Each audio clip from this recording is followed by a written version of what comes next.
আমরা যদি বছরে একটা বিয়ে বাড়িতে নেমন্তন্ন পাই তাতেই ভীষণ আনন্দ লাগে। আজকে একসাথে তিনটে বিয়ে বাড়ি নেমন্তন্ন আছে, তাতেও কেন মনটা ভীষণ খারাপ হয়ে গেল সেটা জানার জন্য তোমাদের পুরো ভিডিওটা স্কিপ না করে দেখতে হবে। হ্যালো এভরিওয়ান, স্কিপু ফ্যামিলিতে তোমাদের স্বাগত জানাই। বয়স হয়ে গেছে? পেতে গেছে? না না, আগে কার বাড়ি যাবে? আগে যাব এখন এখানে খান ঋত্বিকের শ্বশুর বাড়ি। দূরেরটা? কাছেরটা আগে, ওখান থেকে তারপরে যাব গোবরের মধ্যমগ্রাম খানের। আগে দূরেরটাই যেতে হয়, তারপরে কাছেরটাই যেতে হয়। না না না, এখান থেকে স্ন্যাক্স করে ওখানে চলে যাবো, ওদেরটা পরের লগ্নে।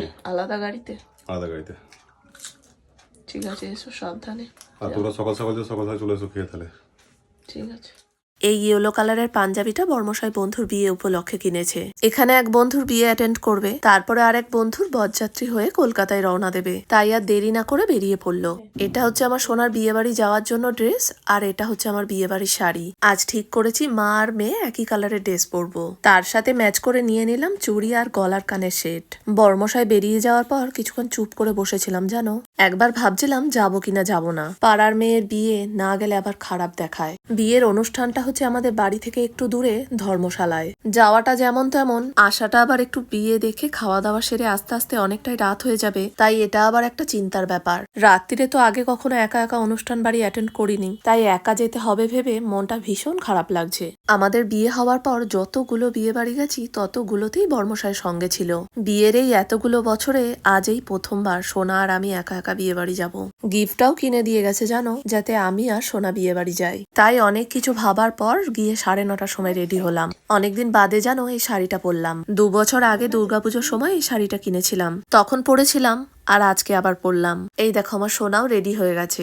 এত রাতে খুব একটা টোটো পাওয়া যাবে না, তার জন্য আবার অনেকক্ষণ অপেক্ষা করতে হবে, তাই মা মেয়েতে গল্প করতে করতে চলে এলাম বিয়ে বাড়ি। আমাদের কালনা শহরে জানো এই একটি মাত্র পাড়া আছে যেখানে একসাথে 3টি ভবন আর একটি ধর্মশালা রয়েছে।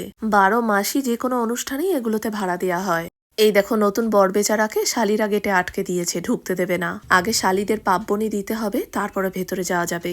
বরের গাড়িটা একবার দেখো কি দারুণ লাগছে। কাঁচা ফুলের এত দাম, এখন আর কাঁচা ফুল দিয়ে সাজানো উঠেই গেছে। আসতে 2-3টে বরের গাড়ি দেখলাম, সবগুলোই এই প্লাস্টিক ফুল দিয়ে সাজানো।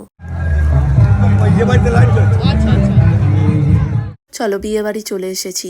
আমাদের নেমন্ত্রণ হলো এই রাধামালিনী ভবনে। এখানে বিয়ের যাবতীয় অনুষ্ঠানটি হচ্ছে, আর খাওয়া দাওয়ার ব্যবস্থা হয়েছে ধর্মশালায়। চলো আগে নতুন বউকে দেখে আসি, তারপরে খাওয়া দাওয়ার ওখানে যাব। তাহলে চলো আজকের মতন এখানেই ব্লগটা শেষ করছি।